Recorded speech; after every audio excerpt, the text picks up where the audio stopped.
What's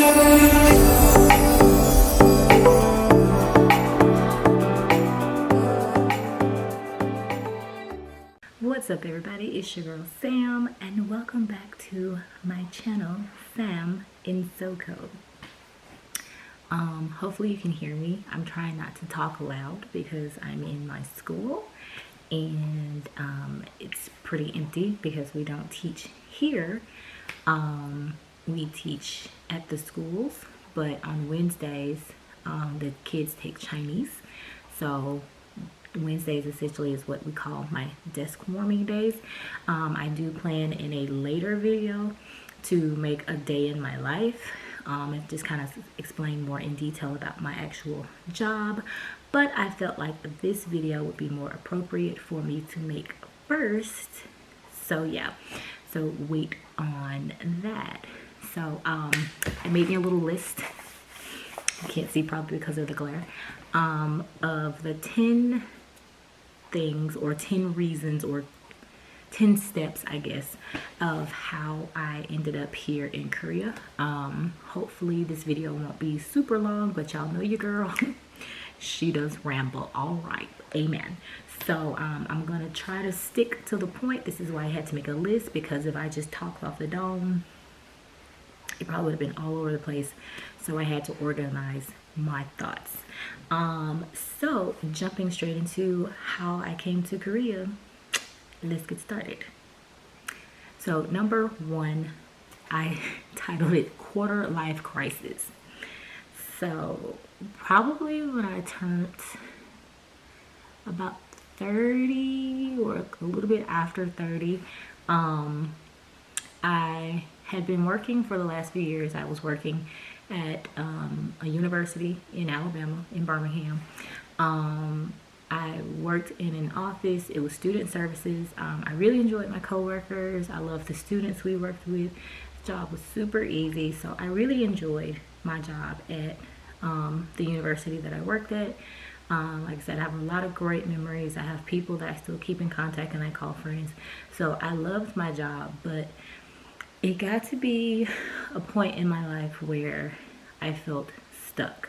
I felt like I was on this constant like Groundhog Day, like rinse and repeat, where I went to work, I went home, I went to work, I went home. I eventually threw in the gym because I was trying to lose weight, so I would go work, gym, home, work, gym, home. So I really had no life, and it was just one of those things where I was just like, it got to a point where I was just like, this ain't it.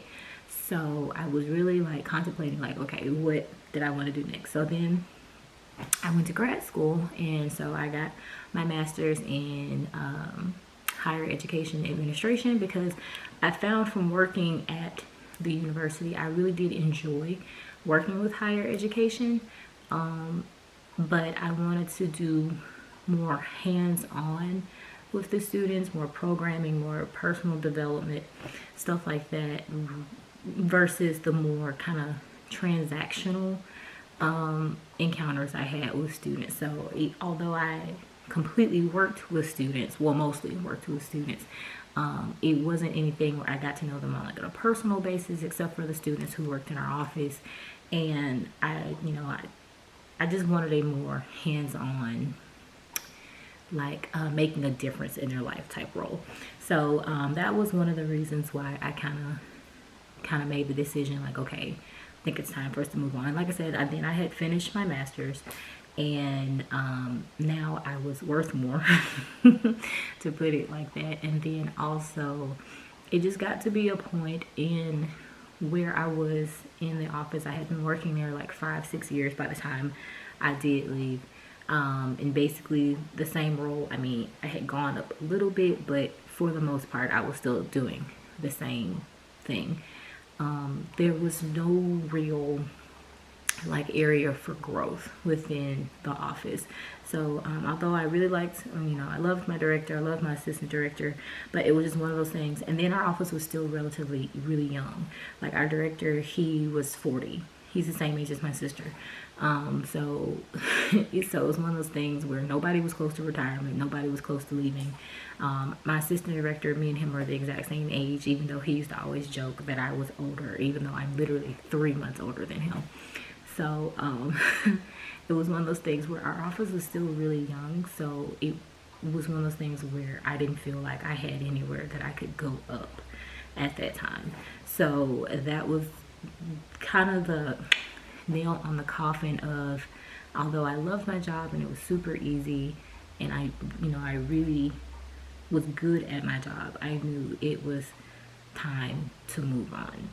Sometimes in life you have to know when it's time to move on. So then I made the decision of, what do I want to do now?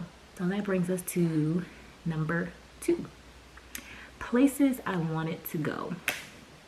So when I was trying to figure out the whole thing of what the hell do I do now, I first kind of thought about, well, maybe do I want to go to another university position?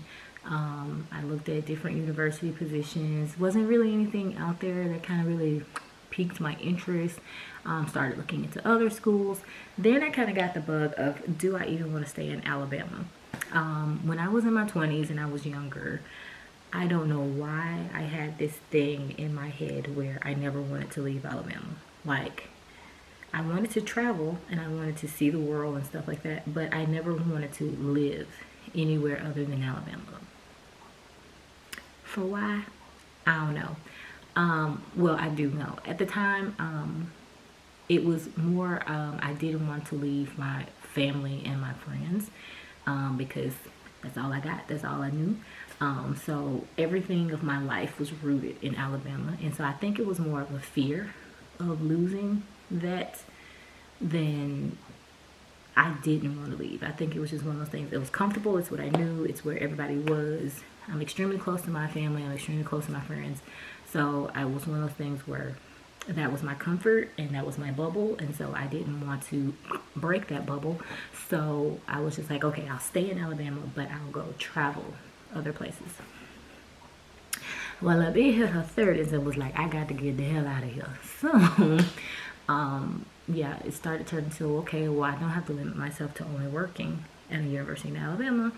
So then I started looking into other places. So I looked in, I think, Tennessee, Georgia. My friend O, that y'all know, that y'all haven't seen on this channel, that's on my other channel, that people have seen my friend O. He moved to Virginia, so I had thought about, I went to go visit him in 2019, and he was just like, you need to move here, you need to get a job in one of the schools here. So I had really considered that as well, like trying to find a job at one of the universities in Virginia.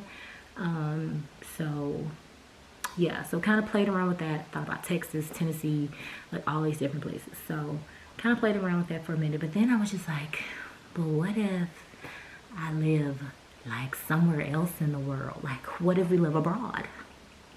Meme of that guy. So I started looking online. So years ago, I worked for the state of Alabama. So I went on the Department of State's website to see what type of like education or almost kind of like social service type jobs did they have abroad, because my bachelor's degree is in social services. That was a job that I've done before. So my background is basically in some capacity serving the people. So I was looking on the Department of State to see what type of jobs were available. But at the time, 45 was the president, and the Department of State, as along with several other governmental offices, were going through some things. So it wasn't really anything out there job-wise. And then also just in general, those jobs are really hard to get because they kind of take, what's the word I'm looking for? Precedence? Maybe not precedence. Anyway, people who already work within the state, people who are like military veterans, stuff like that, they kind of get priority. They prioritize. There we go. They get priority over just regular, degular, schmegular citizens like a girl. So it's really hard to get on with Department of State or any of those type of positions, and then I just really didn't see much of where I could live abroad somewhere else. So just in my little Google search of I think what did I search, like jobs working abroad or something really vague and random like that. And then I started getting all this stuff about teaching. Well, of course, I was like, okay, well, I can teach. So let's go to Europe. So looked into Europe first. Europe, one, is expensive. She couldn't go to Europe. Europe is really expensive to live. The pay is not that great. And they don't really sponsor like visas. It's like almost like, it's called a EU something. It's basically like you have to get like almost a citizenship for Europe. And from what I was reading, it was not a cheap process. It was not an easy process. So we cut Europe off the list. So then I looked into, plus the UK was still going through its whole Brexit thing. Wait, is Brexit still happening? Did they ever finalize Brexit? Somebody let me know in the comments, because me and my friend, we followed Brexit, baby, like it was a soap opera. But anyway, moving on. So Europe, UK, all of that was out just due to costs and just the hoops I would have to go through to try to live there. Then I thought about South America. Although South America would have been beautiful to live there, South America is definitely one of those places where you go for the experience and not for the money, because ain't no money. Most of the time, stuff like that is for people who are really young, like straight out of college. Like I said, it's one of those things you kind of go more for the experience, and yeah, just don't expect to make much money. You just get really immersed in the culture, which can be completely beautiful. Obviously, seeing the beautiful countries that are within South America, but it's just one of those things where it's a lot of very rural, very hard placements. It's a lot of very poverty-stricken, lower income families. So you roughing it in South America. So I was just like, she a little too bougie for South America. No offense, so don't take it like that. But I was just like, no, I don't think I can do South America. So doing more Googling, more research, and I kept saying about teaching in Asia. And I was just like, how am I gonna teach in Asia when I've never taught in my life? The most that I've done, like I said at my previous job, is I would do presentations. So that I have no problem with.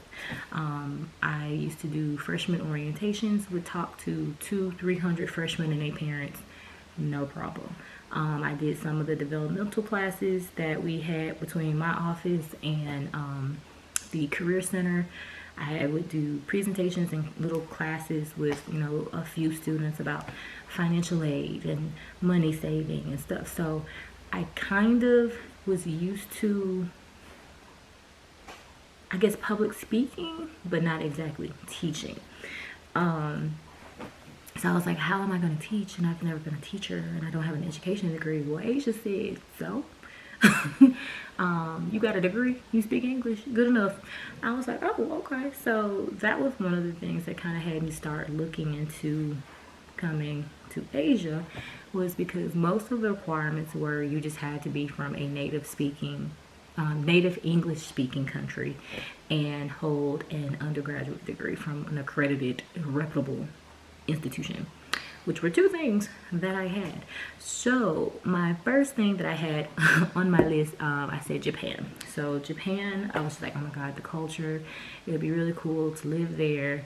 I've never been to Japan. I would love to go to Japan, but Japan, I think, was expensive as well, or it was the requirements for Japan were a little bit more than most places. A lot of people who teach in Japan have been teachers before, so I don't think Japan would have been good for me straight out the gate.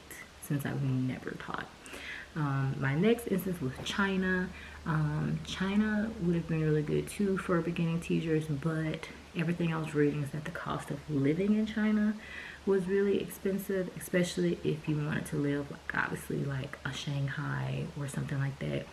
Then it was gonna be some good coin that you were going to be spending. Now I've heard the pay was pretty good for China to compensate the cost of living, but still it was kind of expensive. I thought about Thailand. So Thailand was kind of my second choice really if Korea had not worked out for me, and I'll get into that whole debacle in a minute. But Thailand was another country that I would love to visit. Very fascinated by the culture and the history of it. Would love to see Thailand while I'm here. Hopefully next year, later this year, we'll be able to start really traveling so that I can do some travel vlogs outside of Korea. But yeah, so when I was looking into Thailand, being in Thailand, cost of living in Thailand, cheap. Like, it is dirt cheap to live in Thailand or just do things in Thailand. Even traveling to Thailand, besides flight, cheap. Okay, but with that, you ain't making no money. So yeah, so the teaching salaries in Thailand were probably the lowest that I saw out of all of the countries that I was looking into. So although you're not spending a lot by living there, you ain't making a lot neither. So I was just like, ooh, I'm in my 30s. I still have responsibilities back home. So we got to make some money. Okay. So then that is when I kept looking into different things, kept researching different things, and everything kept pointing, flashing lights to South Korea. So I was already obviously interested in South Korea because I watched K-dramas and I had been introduced to the country and I was very intrigued by the culture, and then of course fell down the rabbit hole that is K-pop, which is my second channel. So fell down that rabbit hole. So I was already aware of South Korea and interested in the culture and history as well here, but I didn't think that it was possible for me to work or live here until I started doing more research. So with doing more research, that leads me to my third topic, which is do your research. So how everything kept pointing, flashing arrows to Korea was when I started like actually kind of searching online again. Google Google is your friend, girl. I started kind of Googling more into what you know, what was the deal with teaching in Korea, since everything was like go there, and everything was saying like basically it had the best benefits of all of the Asian countries outside of like Japan and China. So the salaries here really good, cost of living is relatively low. Obviously there's lots of culture and history and things to be immersed in and to see and to do. So yeah, so it was, and then obviously there were different teaching options, which I'll get into that next. So there were different opportunities for you to have in Korea. So it just seemed like the best option. So like I said, if, you know, if you're very interested in coming to Korea or just working or studying anything like that abroad, excuse me, then your best option is first online research. Like I said, Google will get you far. Google will let you find anything. One of the first resources I found about teaching in Korea was this website called Green Travel.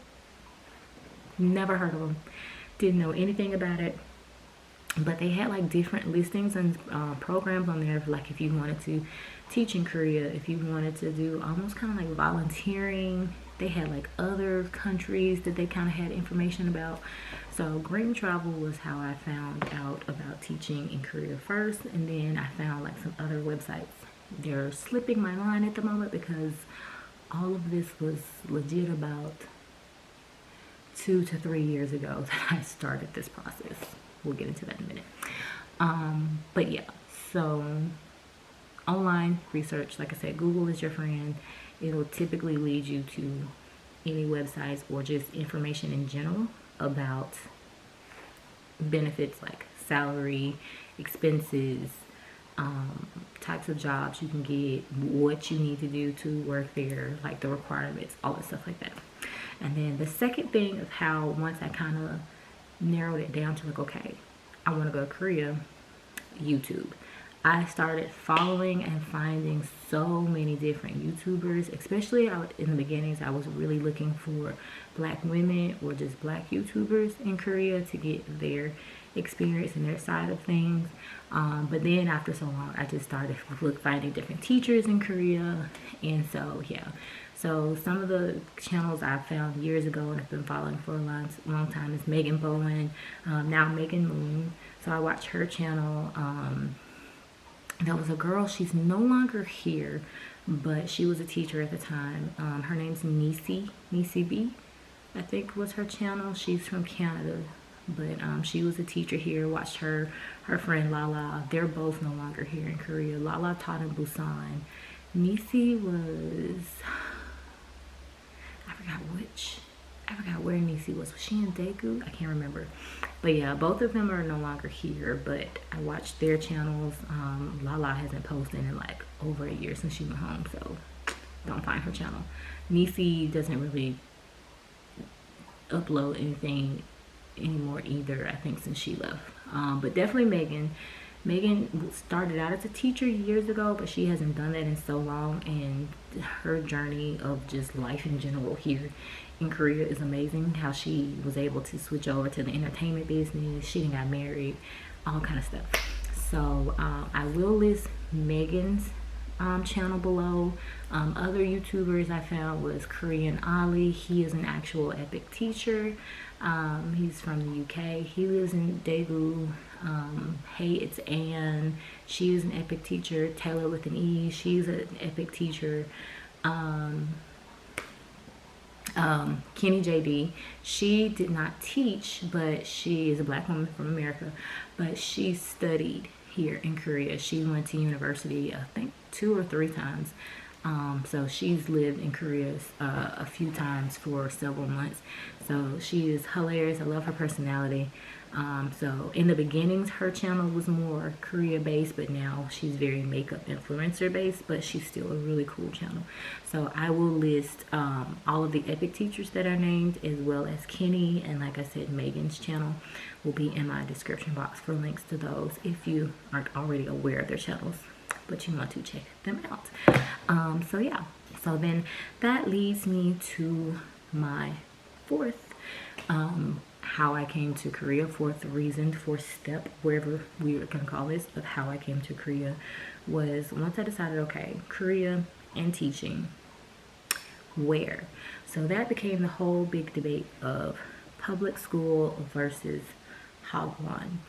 So what the difference is a public school is exactly that. It's what you think of public school in whatever country you live in, specifically America. Obviously, public school, you have your Office of Education that's typically run by the city or the county or the government, whatever. And those are all schools that fall under governmental jurisdiction, are public schools. Same thing here. Hagwon is a private institution. These are more like businesses. These are typically run by an actual person who is the director. And basically it is a place where parents pay extra shmonies for their children to get supplemental English lessons. So it's almost essentially like elite tutoring, because the, I guess, English translation of hagwon is academies, because sometimes they will say academies instead of hagwons. So it's more private, monetized education for Korean students to kind of advance their English. So both have pros and cons, which is what I'm going to go through now. So the pros of working in the public school is exactly that. You're a government worker, so it's a very stable position. It's a very financially stable position because obviously if you work for the government, you know that your money ain't funny, okay? And everything's gonna come on the up and up. Also with public schools, it's more structured. So you know you have a curriculum to follow, you have like co-teachers, you have vice principal, principal, so you're within a school setting, so it's a little bit more structured. As well as with public schools, it's just there's more, it's better for people like me who've never taught before. Because I've never taught, I have, I guess, guidance, which some people could beg the difference of when they first got here that they may not have much guidance, but it is, like I said before, structured, or you have a little bit more guidance or people aiding you, I guess, which I use loosely now that I've gotten here from other people's experiences. So that's how it's supposed to be, where it's better if you've never taught before because it's a little bit more guided, a little bit more structured. Cons of public school is that classes can be pretty big. Some people who live in rural places like me, there are some schools that I go to where literally the entire fifth grade is 6 students. But then you can go to another school where there's 6 fifth grade classes and there's 30 something kids in each class, so it just kind of varies.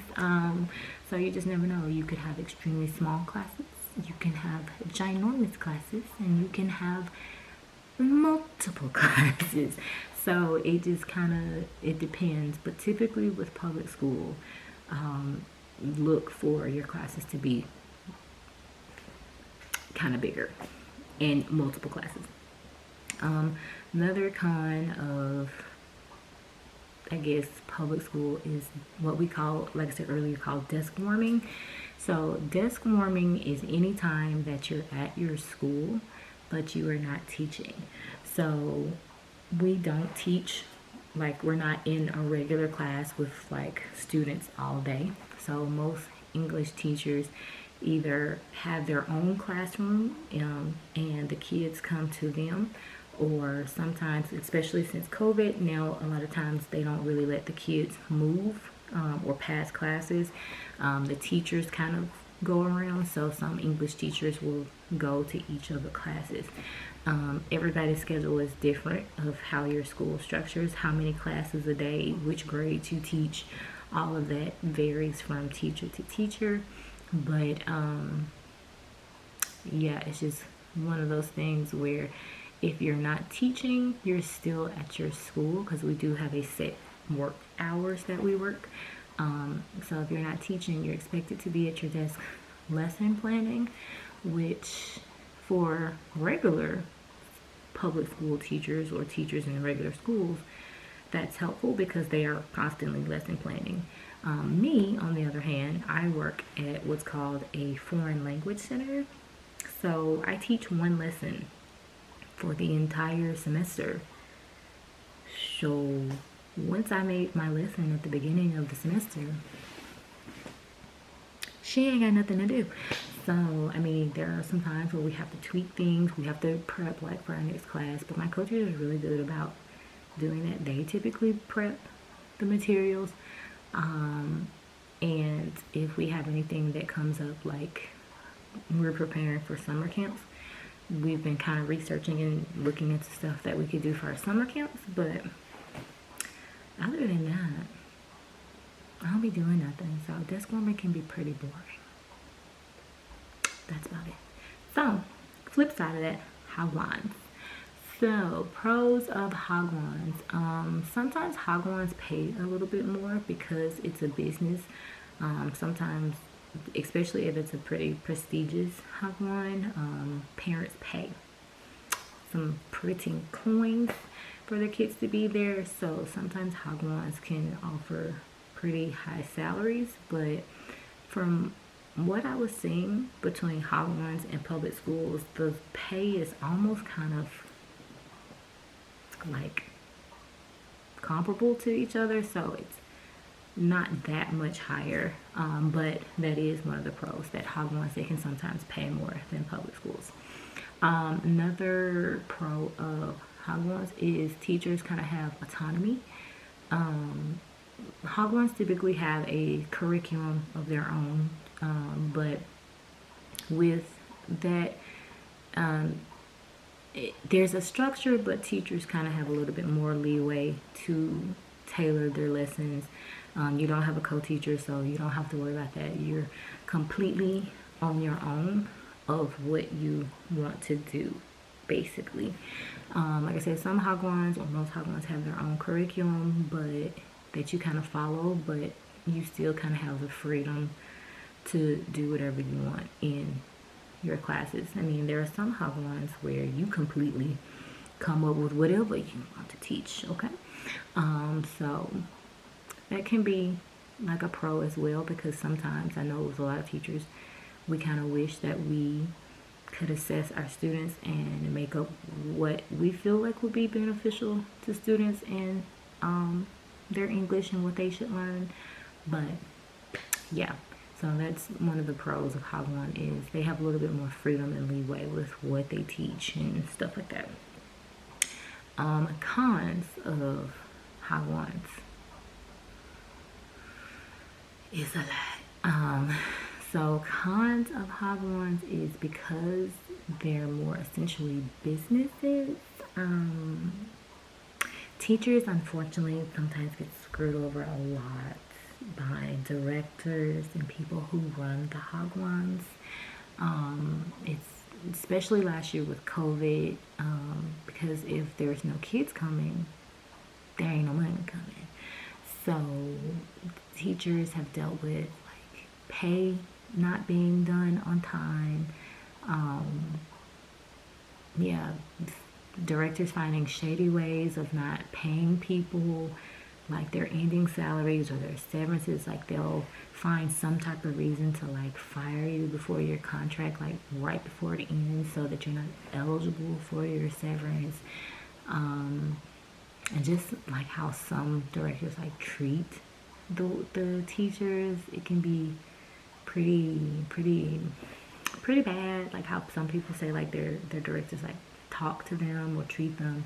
It's very like gaslighting and microaggressions, or just aggression in general, talking to people like their children. So yeah, I mean, not all hagwons are like that. There are people who have, you know, worked at really good hagwons and they enjoy their jobs, but unfortunately it's one of those things that the bad ones kind of overshadow the good ones. And so just in general, hagwons don't have the best reputations. I did join a hagwon cacao group when I was going through my whole process, and a lot of the people that were in that did go hagwon route. So I did learn more about what red flags and things to look for before accepting a hagwon job. So I felt like I could have possibly made a good decision if I had to go that route. But yeah, you still just have to be very aware of hagwons. Now, I'm not saying that some of the things that happen in hagwons don't happen in public schools. That happens too. People have nightmare stories of co-teachers, vice principals, just school culture in general, how the kids are in class. So there's one of those things. It's kind of pros and cons with both. You just have to figure out for you which one you kind of feel is better. Which again goes back into doing your research. So not only did I just kind of Google more about the benefits of working in Korea, I really researched and looked at different forums and all that kind of stuff like that about public schools here, teaching here. Like I said, hagwons versus public schools. I really looked at a lot of different stuff about that before I made the decision of how I wanted to come here. Okay, which leads me into how did I come here. So once I narrowed down that, okay, I think I want to go I want to teach. I think initially I was going to go the hagwon route. This was, like I said, a couple of years ago when I first started it. I at first thought I wanted to go the hagwon route because I kind of wanted that freedom to do what I wanted, and I thought it would be better to have smaller classes. Oh, that is another pro of hagwon's. Classes typically are much smaller because they're private academies for people to pay.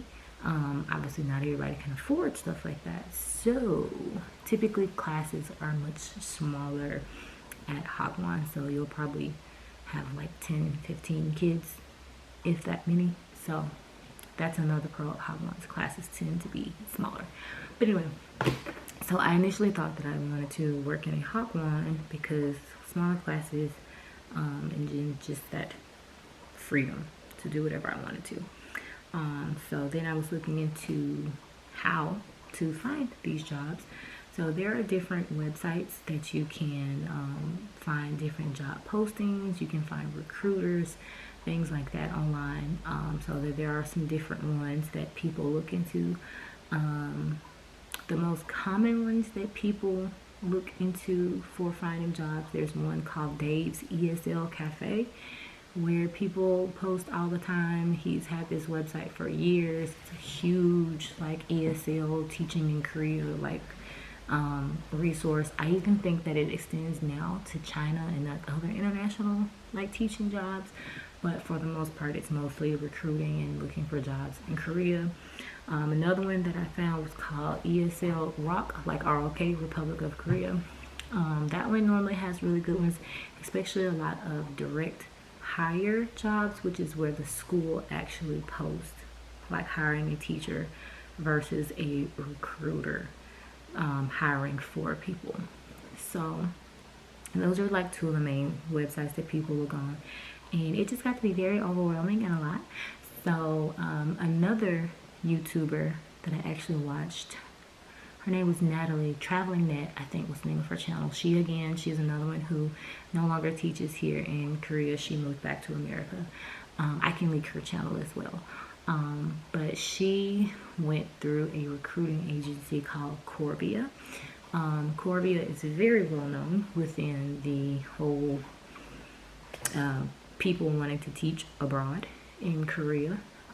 They're amazing recruiting service. A lot of people love them. They're very like hands-on. They're very helpful. They basically kind of like walk you through the whole process. So this all started in maybe August of 2019, I think is, or maybe earlier than that.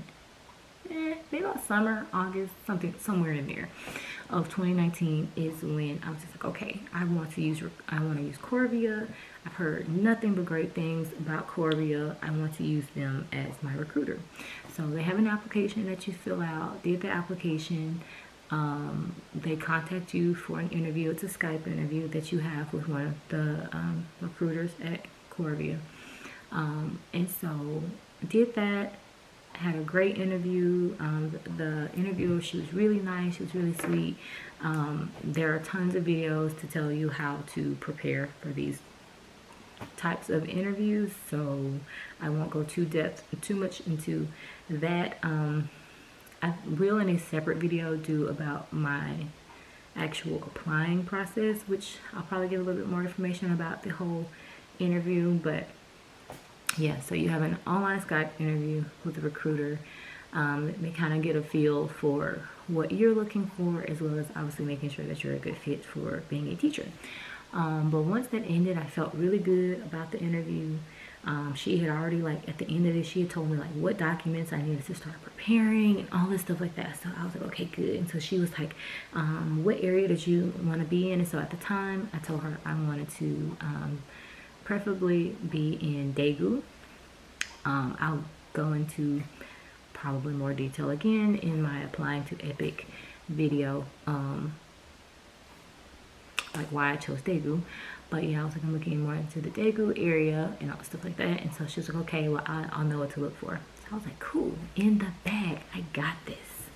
So I, like I said, I'm just, looking for, how to start getting these documents that I need, blah, blah, blah, blah, blah.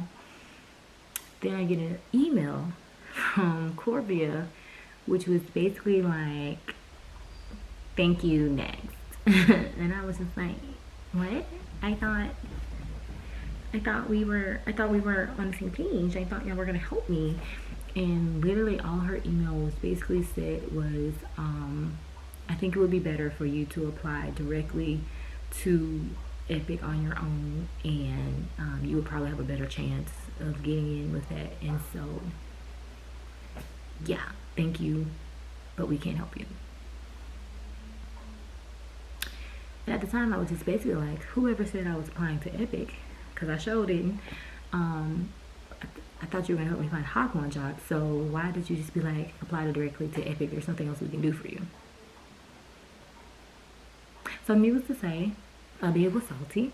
Okay, all right. It was extra salty. Like, why did you tell me to get all these documents together, asking you where I wanted to be, for you to just be like, never mind, apply to somebody else? So I was like, okay. So heart dropped a little bit. I was very upset because, again, I knew nothing about this process. I didn't know how to do any of this. And like I said, I had heard these amazing things about Corvia that I was just like, how do I do this on my own? What do I do now? So I kind of thought about it, and I was just like, well, what do I have to lose? So I did. I applied to EPIK, which stands for English Program in Korea. I applied to EPIK directly on my own. I applied for spring of 2020. So yeah, and just kind of took a gamble. Again, before I think I started the EPIK process, when she was basically like, apply to EPIK directly yourself, I think I did some more research on YouTube about just the whole EPIK process and just EPIK in general. There are a crap ton of videos you can find on YouTube about EPIK. So literally just type in EPIK and you will get a plethora of information, apartment tours, just life in general from teachers like myself, all living here in Korea. So yeah, so did a lot of research on YouTube about just, you know, the EPIK process and all stuff like that. So applied. I think they got back to me pretty quickly about an interview. It was same style as the interview with Corvia, which really helped that I did have that previous experience with that interview with Corvia, because I basically knew what to kind of expect, and it made me like less nervous. So it was set up for a Skype interview with them. It was almost kind of the same style questions as well that I had to answer for EPIK that I did for Corvia. So, but at the same time, there are a lot of, like I said, YouTube videos that give you great examples of EPIK interview questions and how to prepare for them. So, after I did my interview, what did they do next? Oh, it was basically like one of those things like, you need to start preparing the documents, the same documents that Corvia had told me. It's just the basic requirements for a visa teaching, and they would let me know what would happen. So I was just like, oh, if I've come this far and I still don't get a position or get in, I was just like, I don't know what I'm gonna do. So it was funny at the time, as y'all know, I like my nails. On my other channel, you probably have seen my nails throughout the years. So it was so funny. The recruiter that I spoke with at EPIK, she had emailed me, and she was like, oh, I forgot to ask you in the interview about your nails. They're very uncommon for teachers in Korea to wear their nails that long. Are you okay with taking them off or cutting them? And I'm thinking to myself, like, why would I risk or, you know, miss an opportunity like this over some nails? And I was like, oh, I planned on taking them off if I had to come anyway. And so she was like, okay, great. So I'm like, oh my God. So now I had to wait again for her response back, because obviously the time differences in Korea. So that was just like a nerve-wracking like couple days. for her to be like, okay, great, we accepted you. And so I was like super excited about it, and I was so happy and all the stuff like that. So of course, like I said, I went through the whole process of getting all my documents together. Again, all of the actual applying for EPIK and what I needed, cost of things, all of that I am going to do in a separate video. If there are any questions that you have about the EPIK process or just EPIK in general, leave it in the comments below, and I will try to answer those questions in that video. But yeah, so did all that, got all my documents together to ship to Korea, because EPIK is basically kind of the middleman between Office of Education in different provinces. So you ship all your documents to them, and they send them out all over Korea, and then it's all left into the ESL teaching God's hands of where you end up. Now you can put down your preference of where you want to be, but there is no guarantee that you will get that placement. Again, all of this will be mentioned in the EPIK video. But yeah, so you just basically, once your documents get to Korea, it is all a waiting game, baby. And when I say that you have to mentally like have it together, because when I say that is a nerve-wracking process, especially I had joined even more cacao groups of different people who were going through the EPIK process, and it was just, oh my god, it was just very nerve-wracking for you to see people when they start announcing that they've gotten like placements, and you see all of these huge batch of placements going out, and you know your name has to come up, and so people, it takes a toll on you, mentally draining. Like just the process in general, it's just very mentally draining. So I will never forget, I was in Dallas, Texas with my friend Frankia. We had went to the 17 concert in Dallas. And I'll never forget, it was one of those nights where a whole bunch of placements went out. And so I just happened to just email my recruiter at EPIK, or who my coordinator for EPIK was at the time.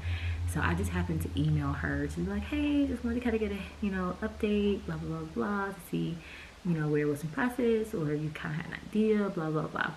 So I wasn't expecting her to tell me anything. I was just thinking she was going to email me back and be like, we'll let you know when we find out.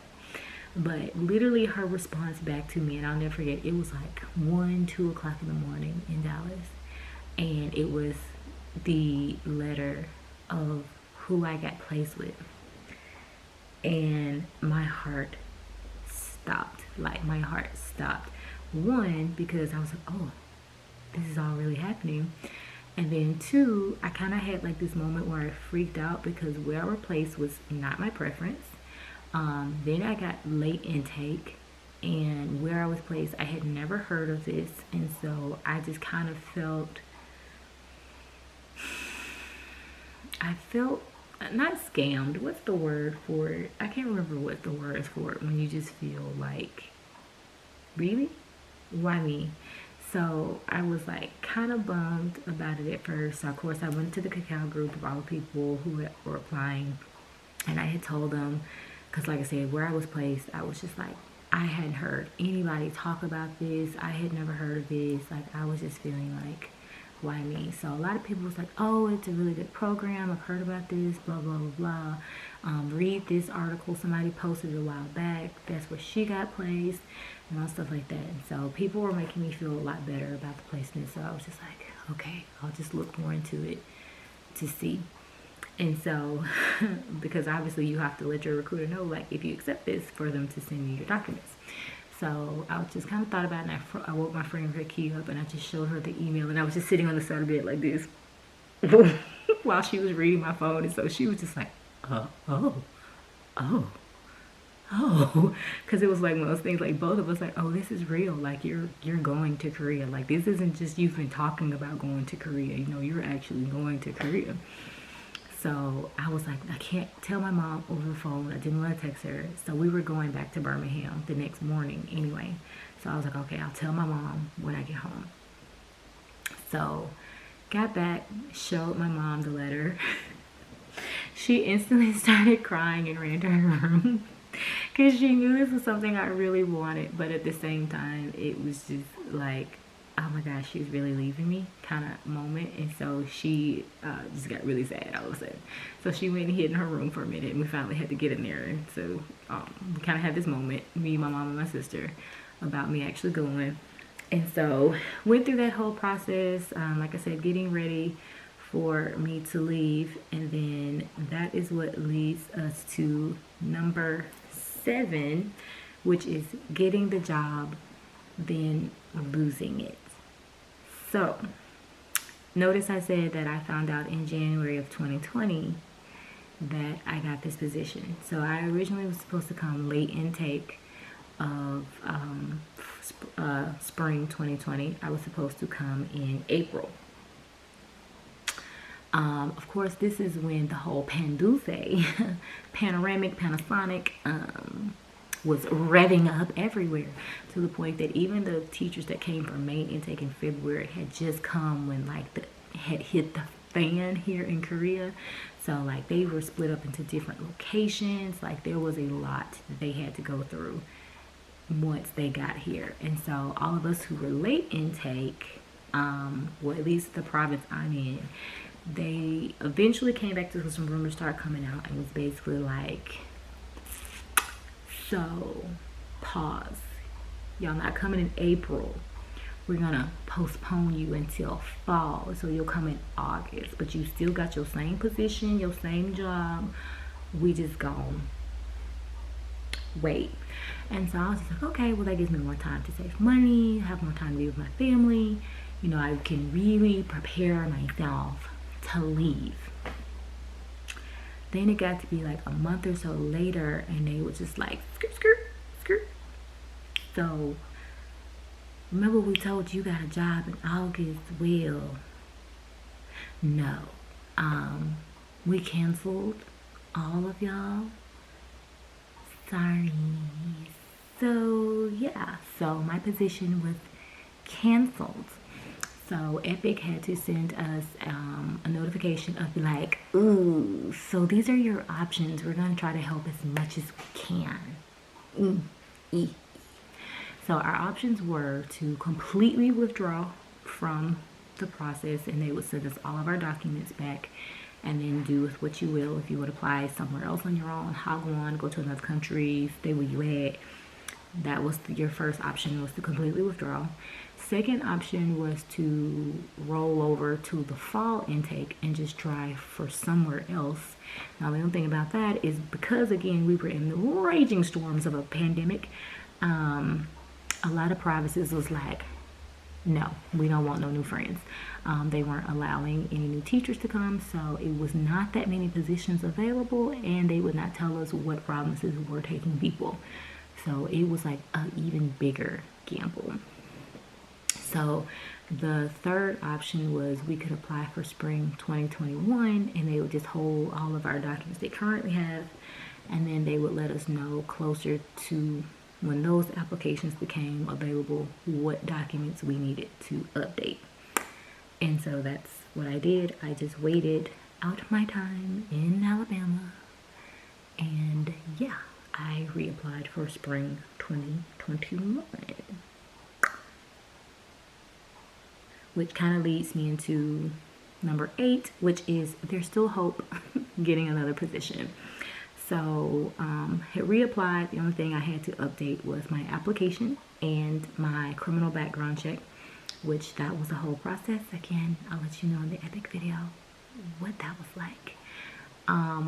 But in doing so, I didn't know, I think my application this time I had put flexible as my placement preference, because I just wanted a position. I didn't care where I was, I just wanted a position. But then there was in the rumor mills that the program that I originally had got picked up for, which I had now started looking forward to, were taking teachers again. So I emailed the coordinator of that program, and I was like, hey, my guy, I heard y'all hiring some of them their teachers. And he was like, yeah. And I was like, ooh, so about that, could I still come? And he was like, we would love to have you. He was like, because we picked you before. It's just up to EPIK if they actually send your documentation to us. So you might want to contact them. So that is what I did. I contacted my coordinator and I was like, hey, Shawty, can you put Jolanumdo as my preference? And so she did, and that's where my documents got sent to first. And so my program picked me again. And so that is how I ended up in Le Province and the same program that I originally was supposed to go to a year ago.